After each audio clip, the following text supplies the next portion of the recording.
I'm here with Professor Paul Skripchik, who works at the University of Bristol. I know you teach undergraduates as Hmm. well as being an active researcher. Yes. Do you have any advice or resources that you would recommend for people watching who might just be getting into physics or thinking about a university education?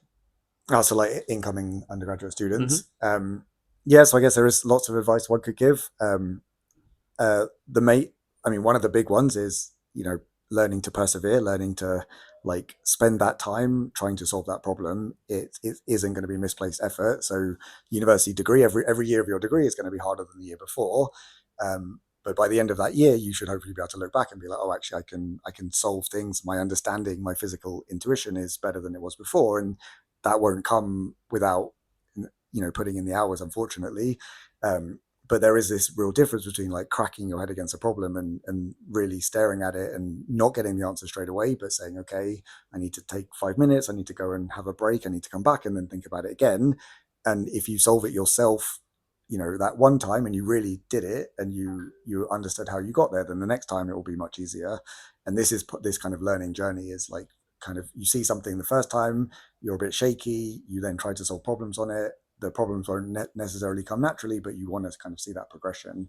I think this is the biggest thing, is kind of learning how to kind of solve problems and also reflect on how you learn as well, right? You When you come into university, the way you've learned at A level is not going to potentially be, well, probably almost certainly won't be the way you want to learn by the time you finish university. And actually being a bit mindful about what works and what doesn't work and how you can actually approach your own learning, I think is really important. And I think it's something we don't tend to do. Lots of Historically, it was always assumed that everyone just would learn, just knew how to learn. And then you might not get taught how to learn, but actually thinking a little bit about how do you learn is really important. So I'm a big advocate of a certain teaching style called flipped learning, where I provide videos to students to watch in their own time. And then that means that when I do meet with students, I can be kind of more active in my teaching.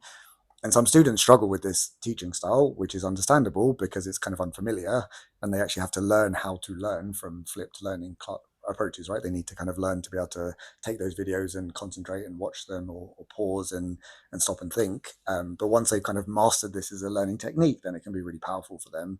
And so you shouldn't be scared about kind of like, oh, I come along and it doesn't work immediately. Sometimes you just need to give yourself a bit of patience, a bit of time, and patience will actually show that you can kind of learn to appreciate the power of something which maybe at first sight isn't quite so obvious. Brilliant. Thank you, Professor Paul Skripchik. Thank you very much.